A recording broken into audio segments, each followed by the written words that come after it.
Mon beau-fils m'a bousculé à sa fête de remise de diplôme. Tu n'es pas mon vrai père. Arrête de faire semblant. Ma femme a hoché la tête en signe d'approbation. Je suis allé à ma voiture sans dire un mot. Quand ils sont rentrés à la maison, le fonds universitaire que j'avais constitué pendant 10 ans était vide. Le cadeau était encore dans ma main quand Léo l'a repoussé. Je ne veux rien de toi. Nous étions près de la table des desserts. Son gâteau de remise de diplôme, celui que j'avais commandé à la boulangerie recommandée par Claire, se trouvait entre nous avec 18 bougies attendant d'être allumées. 220 €. Chocolat avec crème au beurre. 53 personnes étaient dans notre jardin, amis, famille, voisins, professeurs de son lycée, enfants avec qui il avait grandi. J'avais passé 2 semaines à organiser cette fête. Louer des tables et des chaises chez Festilocation. Coût, 350 €. Commander un traiteur chez le traiteur parisien. Coût, 780 €. Acheter un nouveau barbecue Weber parce que le nôtre était tombé en panne le mois dernier. Coût, 580 €. Décoration, boisson, une playlist Spotify Premium, une bannière personnalisée aux couleurs de son école. Total, 2200 €. Tout sur ma carte de crédit. Léo a regardé la boîte emballée dans ma main, puis m'a regardé. Son visage était dur, déterminé.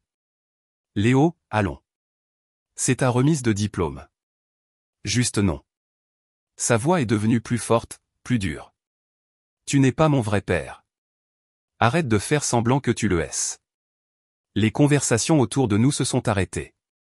Marc, le voisin d'un accent grave côté, Juliette, la sœur de Claire, mon copain Thomas du travail, Manon, la petite amie de Léo, ses parents tout me regardaient fixement. Ma femme, Sophie, se tenait à environ 1 mètre de distance, tenant une assiette de salade de pâtes, observant. J'ai attendu qu'elle dise quelque chose, qu'elle lui dise d'arrêter, de s'excuser, de lui rappeler les 10 années où j'avais été là. Elle a posé son assiette, a croisé les bras et a hoché la tête. Il a raison, Julien, a-t-elle dit. Sa voix était calme mais claire.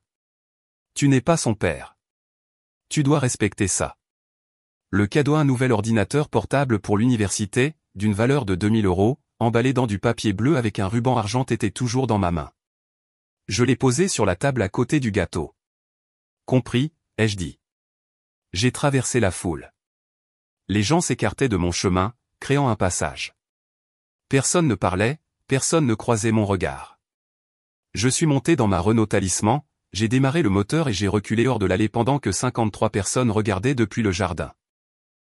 Je venais de dépenser 2200 € pour une fête pour un gamin qui venait de dire à tout le monde que je n'étais pas son père. Je suis allé chez BNP Paribas. J'étais le beau-père de Léo depuis 10 ans, 2 mois et 7 jours quand cette fête de remise de diplôme a eu lieu. J'ai rencontré Sophie quand Léo avait 8 ans. Elle était hygiéniste dentaire dans le cabinet où j'allais pour mes détartrages. Drôle, intelligente, jolie d'une manière qui n'était pas forcée. Nous parlions de son fils, de mon travail de coordinateur logistique, de son divorce. Le père biologique de Léo, David Dubois, était parti quand Léo avait 5 ans, avait déménagé sur la Côte d'Azur, s'était remarié, avait fondé une nouvelle famille, et envoyait des chèques de pension alimentaire sporadiquement au début, puis plus du tout.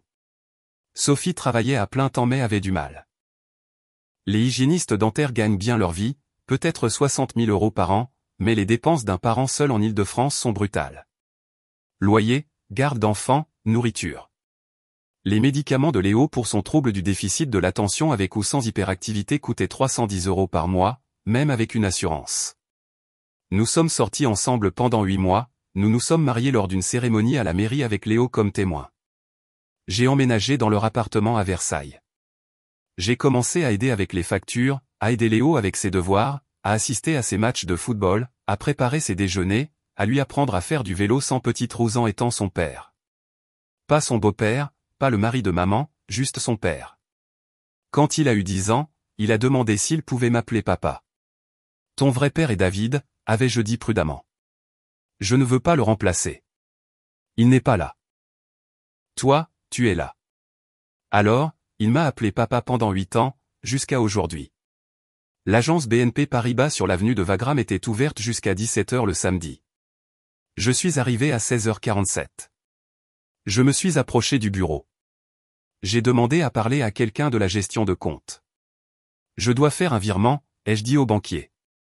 Un jeune homme, peut-être 25 ans. Son badge indiquait David. Bien sûr. Quel type de virement? D'un compte d'épargne universitaire à mon compte courant personnel. D'accord. Avez-vous les numéros de compte? Je les ai affichés sur mon téléphone. Le compte d'épargne universitaire était uniquement à mon nom. Je l'avais ouvert il y a 10 ans dans cette même agence.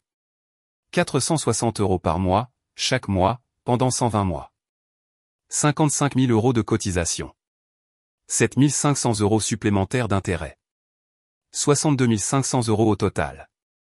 Le solde entier, a demandé David. Tout. Puis-je demander pourquoi? Pour des raisons personnelles. Il a tapé pendant environ 3 minutes. D'accord, le virement est effectué. 62 800 € transférés sur le compte courant se terminant par 8 834. Merci. Je suis allé au bureau de mon avocat. Grégoire Perrin s'était occupé des formalités administratives quand Sophie et moi avions acheté notre maison il y a 3 ans. Son bureau se trouvait dans un centre commercial sur la Nationale 7. Petit cabinet. Juste lui et une assistante juridique nommée Chloé. Julien, il a semblé surpris quand je suis entré à 17h18. Tout va bien? Je dois demander le divorce aujourd'hui. Il a cligné des yeux. Nous sommes samedi aujourd'hui. Lundi alors, mais je dois commencer les formalités maintenant. Que s'est-il passé? Je lui ai tout raconté. La fête, le rejet de Léo, l'approbation de Sophie.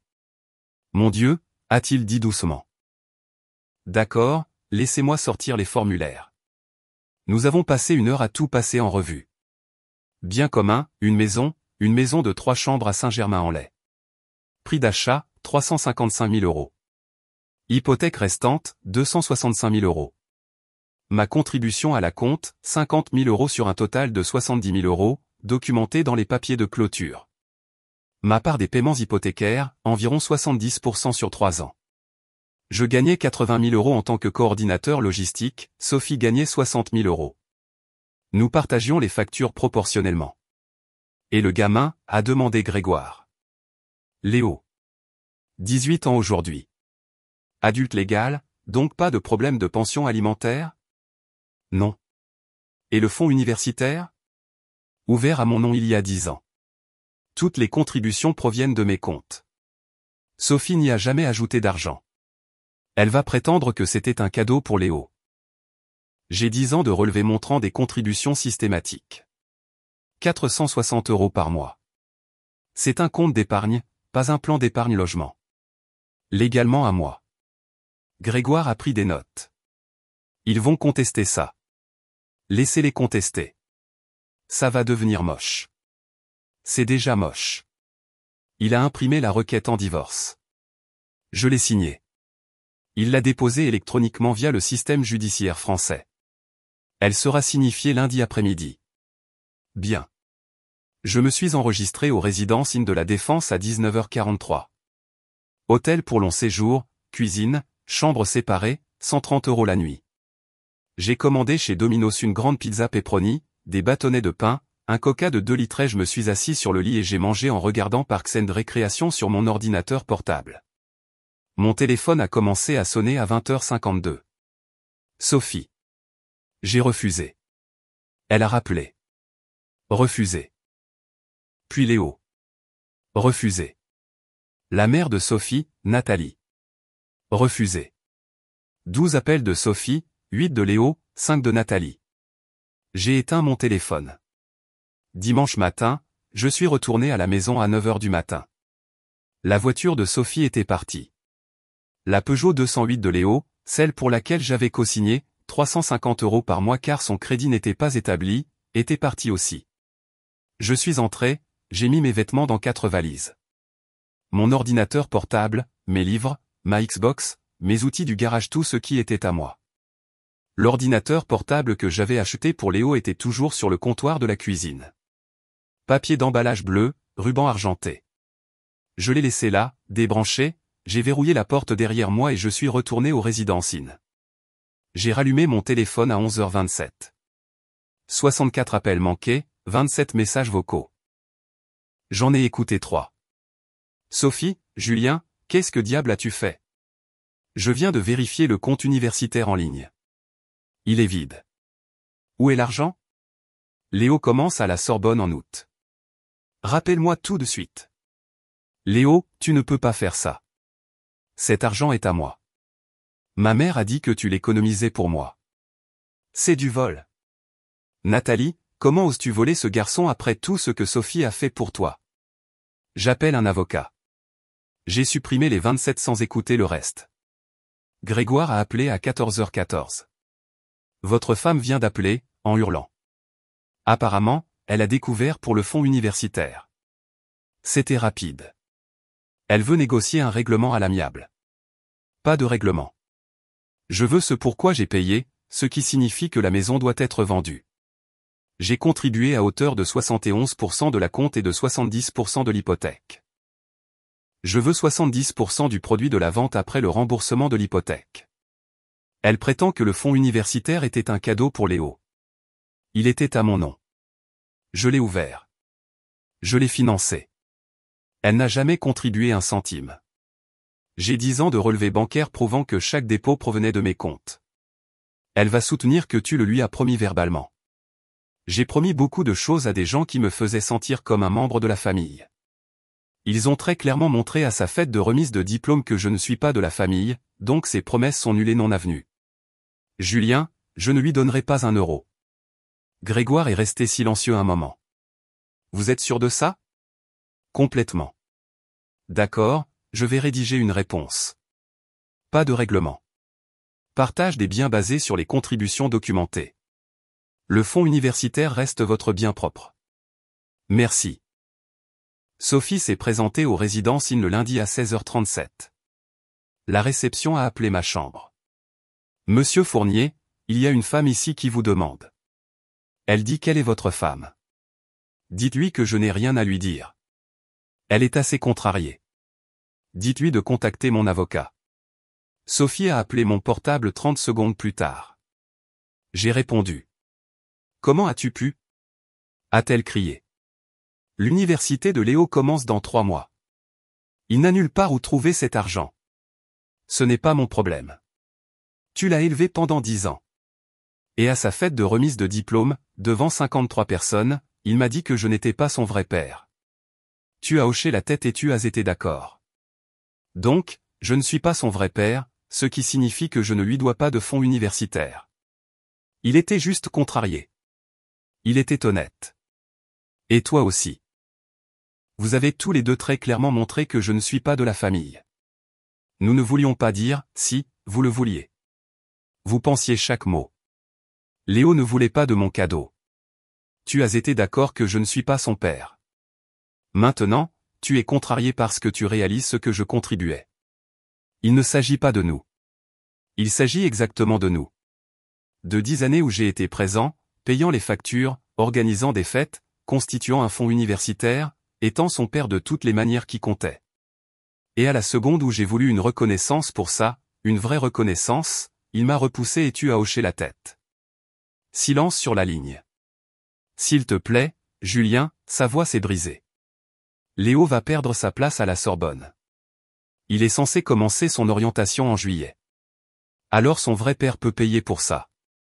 David n'a pas d'argent. Je sais. C'est pourquoi je payais depuis 10 ans pendant que son vrai père ne faisait rien. Et maintenant que je ne suis pas son père, selon vous deux, je ne paie plus. C'est ton fils. Non, ce n'est pas le cas. Il l'a très clairement dit. Tu as été d'accord. Tu te souviens? Je ne le pensais pas comme ça. Comment le pensais-tu, Sophie? Pas de réponse. Quand ton fils a dit, je ne suis pas son vrai père, et que je t'ai regardé et que tu as hoché la tête et dit, il a raison, comment exactement le pensais-tu? J'essayais de respecter ses sentiments. Tu étais d'accord avec lui. Tu disais à 53 personnes que je ne suis pas de la famille, que je suis juste un type qui vit dans votre maison. Eh bien, félicitations. Tu avais raison. Je ne suis pas de la famille, ce qui signifie que je n'ai plus d'obligation familiale. S'il te plaît. Il a 18 ans, un adulte légal. Il a pris une décision d'adulte de me rejeter publiquement. Maintenant, Il subit les conséquences d'un adulte. Julien. J'ai raccroché. Les appels ont continué. La mère de Sophie, sa sœur, la petite amie de Léo, Manon, et ses parents, des amis de la fête. Tous appelant pour me dire que j'étais cruel, vindicatif, mesquin. Ce n'est qu'un gamin, a dit Nathalie quand elle a finalement réussi à me joindre. Il ne le pensait pas, il a 18 ans, un adulte, et il le pensait. Tu le punis pour une seule erreur. Je me protège de 10 années où l'on m'a considéré comme acquis. Nous ne t'avons jamais pris pour acquis. Vraiment? Cite-moi une seule fois au cours de la dernière année où quelqu'un m'a remercié pour le fonds universitaire. Silence. Cite-moi une seule fois où quelqu'un a reconnu ce que je construisais pour lui. Plus de silence. C'est bien ce que je pensais. Léo m'a envoyé un courriel le mardi. Objet, s'il te plaît, Julien. Je sais que j'ai tout gâché. J'étais stressé par la remise des diplômes et j'ai dit quelque chose de stupide. Je ne le pensais pas. S'il te plaît, rends-moi le fonds universitaire. J'ai travaillé toute ma vie pour ça. J'ai été accepté à la Sorbonne. On m'a assigné un colocataire. J'ai choisi mes cours. Si je ne paie pas les frais de scolarité avant le 1er août, je perds ma place. S'il te plaît. Léo. Je n'ai pas répondu. Il a envoyé un autre courriel 6 heures plus tard. Tu ne peux pas faire ça. Cet argent était pour moi. Ma mère a dit que tu l'économisais depuis que j'ai 8 ans. Tu ne peux pas simplement le reprendre. Je te rembourserai après avoir obtenu mon diplôme. Je te le promets. S'il te plaît. Je l'ai supprimé. Grégoire a appelé mercredi matin. L'avocat de Sophie a déposé une requête. Ils prétendent que le fonds universitaire est un bien matrimonial puisque vous avez fait des contributions pendant le mariage. Le compte est antérieur au mariage. Je l'ai ouvert 2 mois avant que nous nous marions. Ils soutiennent que la majorité des contributions a eu lieu pendant le mariage, donc il devrait être partagé à 50-50. Chaque contribution provenait de mon compte courant personnel, pas de compte joint. J'ai des documents. Ils prétendent également que tu as verbalement promis l'argent à Léo, que c'était un don explicite. J'ai économisé de l'argent pour son éducation. C'est différent de le lui donner sans condition. Le juge pourrait ne pas le voir de cette façon. Alors nous irons au procès. Julien, vous pourriez perdre au tribunal, surtout s'ils soutiennent que vous avez agi comme le père de Léo pendant 10 ans. Les tribunaux tiennent compte de ce genre d'antécédents relationnels.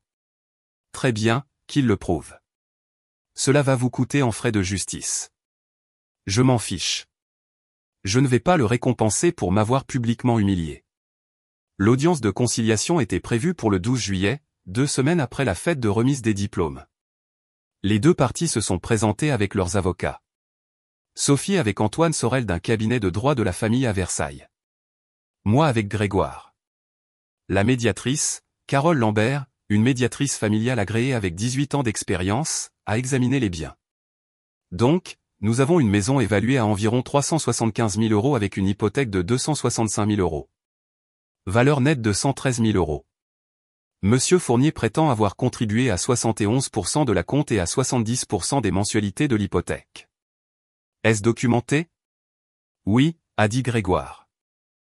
Il a fait glisser les documents de clôture et 3 ans de relevés bancaires montrant les paiements hypothécaires depuis mon compte. Et il y a un compte d'épargne universitaire, 62 800 €. Monsieur Fournier prétend que c'est un bien propre. Correct. Le compte a été ouvert à son nom seul avant le mariage et financé entièrement par ses comptes personnels. Antoine Sorel a pris la parole. Notre position est que le compte a été explicitement créé pour Léo Dubois, le fils de Madame Fournier. Monsieur Fournier a agi comme le père de Léo pendant 10 ans. Le compte est un don. Un don nécessiterait un transfert de propriété, a contré Grégoire. Le compte est resté au nom de Monsieur Fournier. Il en a conservé le contrôle. C'est un bien propre. Carole a pris des notes. Avez-vous déjà dit à Léo ou à Madame Fournier que cet argent était pour les études de Léo? Je leur ai dit que j'économisais pour son éducation, ai-je dit. Ce n'est pas la même chose qu'un don irrévocable. Mais vous aviez l'intention qu'il l'utilise. Quand j'ai fait ces contributions, oui, c'était mon intention. Et qu'est-ce qui a changé? Il m'a dit que je ne suis pas son père. Sa mère a été d'accord, devant 53 témoins, à une fête que j'ai payée. Carole a regardé Sophie. Madame Fournier, est-ce exact? Le visage de Sophie était rouge. Il sort ça de son contexte. Est-il exact que votre fils a dit à Monsieur Fournier qu'il n'était pas son vrai père et que vous avez été d'accord? Oui, mais, et cela s'est produit à la fête de remise des diplômes? Oui. Carole a pris plus de notes. Monsieur Fournier, quelle est votre position sur le partage des biens? Je veux que la maison soit vendue. J'ai contribué à 71% de la compte et à environ 70% de l'hypothèque. Je veux 70% du produit net. Le compte universitaire reste mien en tant que bien propre. C'est ridicule, a dit Antoine. Madame Fournier a vécu dans cette maison aussi. Et je ne demande pas de loyer en retour, ai-je dit, mais j'ai payé la plus grande partie. Je veux une compensation pour mes contributions. Carole a passé 20 minutes à examiner les documents, relevés bancaires, dossiers hypothécaires, papiers de clôture. La documentation de Monsieur Fournier est complète, a-t-elle dit finalement. D'après les preuves, il a contribué à 71% de la compte et à environ 68% des paiements mensuels sur 3 ans. Et qu'en est-il de sa capacité de gain par rapport à la sienne, a demandé Antoine. Il gagne plus d'argent. Nous partagions les factures proportionnellement, ai-je dit. J'ai payé plus parce que je gagnais plus. Cela n'efface pas mes contributions. Carole a regardé les deux parties. Voici ma recommandation. La maison est vendue. Après le remboursement de l'hypothèque et les frais de clôture, Monsieur Fournier reçoit 68% du produit net. Madame Fournier reçoit 32%. Le compte d'épargne universitaire reste avec Monsieur Fournier en tant que bien propre puisqu'il a été ouvert avant le mariage, financé entièrement par lui, et est resté à son nom seul. C'est scandaleux, a dit Antoine. Cet argent était pour Léo. Cet argent est le bien propre de Monsieur Fournier. Il n'a aucune obligation légale envers Monsieur Dubois. Le jeune homme a 18 ans et n'est pas son enfant biologique ou adopté. Sophie a commencé à pleurer. S'il vous plaît, Léo a besoin de cet argent. Il va perdre sa place à la Sorbonne. C'est malheureux, a dit Carole. Mais ce n'est pas pertinent pour la division légale des biens. Le divorce a été finalisé le 23 août. La maison s'est vendue pour 380 000 euros. Après le remboursement de l'hypothèque et les frais de clôture, le produit net était de 108 000 euros. J'ai reçu 73 000 euros. Sophie a reçu 35 000 euros. Le compte d'épargne universitaire est resté à mon nom. Léo n'a jamais commencé à la Sorbonne. Il avait manqué la date limite de paiement des frais de scolarité, perdu sa place, renoncé à son dépôt de garantie pour le logement. Il s'est inscrit à l'IUT de Sceaux à la place, vivant chez Sophie dans un appartement de 2 chambres qu'elle louait à Antony. J'ai appris tout cela par des amis communs. Thomas du travail, Marc le voisin d'à accent grave côté, Juliette, la sœur de Sophie, qui se sentait apparemment coupable de ce qui s'était passé. Léo est anéanti, m'a dit Juliette quand elle a appelé en septembre. Il avait toute sa vie planifiée. Diplôme d'ingénieur de la Sorbonne. Maintenant, il est à l'IUT. C'est malheureux. Julien, ce n'était qu'un gamin. Il a fait une erreur. C'est un adulte. Il a fait un choix. Ne peux-tu pas lui pardonner? Je lui ai pardonné. Je ne le finance juste plus. Ce n'est pas du pardon. Si, ça l'est. Le pardon signifie laisser aller la colère. Je ne suis pas en colère. Je ne suis juste plus investi dans des gens qui ont clairement montré que je ne suis pas de la famille. 6 mois après le divorce, j'ai reçu un courriel de Léo. Objet, je suis désolé, Julien. Je sais que tu ne veux probablement pas avoir de mes nouvelles, mais je dois dire ça. Je suis désolé pour ce que j'ai dit à la remise des diplômes, pour t'avoir repoussé, pour ne pas avoir apprécié tout ce que tu as fait pour moi. Je ne comprenais pas ce que tu faisais. Je t'ai pris pour acquis. Je pensais que tu serais toujours là, peu importe ce que je disais. J'avais tort. Je suis à l'IUT maintenant, je travaille à temps partiel chez Carrefour pour aider à payer. C'est dur, vraiment dur. Et chaque jour, je pense à comment j'ai jeté ma place à la Sorbonne parce que j'ai été un idiot pendant 30 secondes. Je ne demande pas l'argent en retour. Je sais que je ne le mérite pas. Je voulais juste que tu saches que je comprends maintenant ce que tu faisais, ce à quoi tu as renoncé pour moi. Je suis désolé de ne jamais avoir dit merci. Léo, je l'ai lu 3 fois, j'y ai réfléchi pendant une semaine, puis j'ai répondu. Léo, merci pour tes excuses. Je les accepte. Tu as raison de dire que tu m'as pris pour acquis, mais tu as aussi 18 ans. La plupart des jeunes de 18 ans n'apprécient pas pleinement ce que les adultes sacrifient pour eux. C'est normal. Ce qui m'a blessé, ce n'est pas que tu n'aies pas apprécié le fonds universitaire. C'est que quand je suis arrivé avec un cadeau, tu m'as rejeté publiquement et ta mère a été d'accord. Ce moment m'a montré que je n'étais pas de la famille. J'étais un pourvoyeur. Utile pour payer les factures, jetable quand vous n'aviez besoin de rien. Je te pardonne, mais je ne suis plus ton père. Pas parce que je suis en colère, mais parce que tu as clairement montré que ce n'est pas ce que tu voulais. J'espère que l'IUT se passera bien. J'espère que tu trouveras ta voie. Et j'espère que tu apprendras à apprécier les gens qui sont là pour toi avant de les repousser. Julien, il n'a jamais répondu. 1 an après le divorce, je me suis fiancé. Elle s'appelait Diane, chef de projet dans une entreprise technologique. Pas d'enfant, jamais mariée, intelligente, indépendante, elle n'avait pas besoin de moi pour la sauver. Nous nous sommes rencontrés dans un groupe de randonnée, avons commencé à sortir ensemble 3 mois après la finalisation du divorce. Nous avons pris notre temps. Quand je lui ai parlé de Léo et du fonds universitaire, elle a écouté sans jugement. Tu le regrettes, a-t-elle demandé. Non. Vraiment, je regrette que nous en soyons arrivés là, mais je ne regrette pas de m'être protégé. Il avait 18 ans, ce n'était qu'un gamin. Assez vieux pour s'engager dans l'armée, assez vieux pour voter, assez vieux pour signer des contrats, assez vieux pour comprendre que les mots ont des conséquences. Elle y a réfléchi. Qu'aurais-tu fait s'il s'était excusé ce jour-là à la fête? Je ne sais pas. Je lui aurais probablement donné l'ordinateur portable. J'aurais probablement continué avec le fonds universitaire. Donc, ce n'était pas une question d'argent. Ça n'a jamais été une question d'argent. Il s'agissait de s'entendre dire devant 53 personnes que je n'étais pas de la famille et de voir sa mère hocher la tête en signe d'approbation. C'est juste, a-t-elle dit. Tu penses? Oui. Les actions ont des conséquences. Il l'a appris à ses dépens. 2 ans après le divorce, j'ai croisé Sophie chez Carrefour. Elle était dans la file d'attente à la caisse. J'entrais. Nos regards se sont croisés.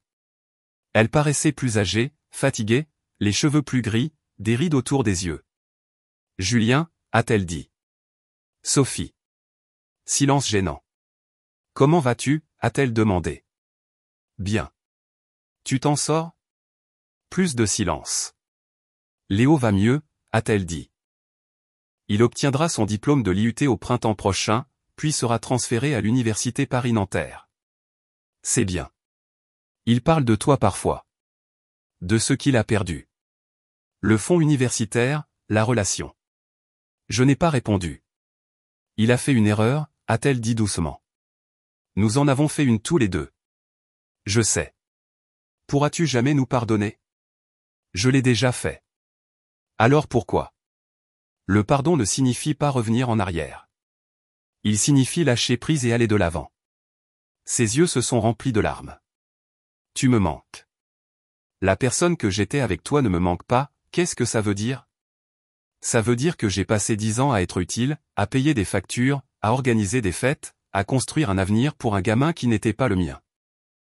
Et au moment où j'avais besoin de reconnaissance pour ça, vous m'avez tous les deux clairement fait comprendre que j'étais remplaçable. Nous ne voulions pas dire « si ». Vous n'avez simplement pas pensé que je partirais vraiment. J'ai commencé à marcher vers l'entrée. Julien, a-t-elle appelé derrière moi. Je me suis arrêté, me suis retourné. Je suis désolé. Je sais. Y a-t-il une chance? Non. Je suis entré dans le magasin, la laissant debout dans la file d'attente.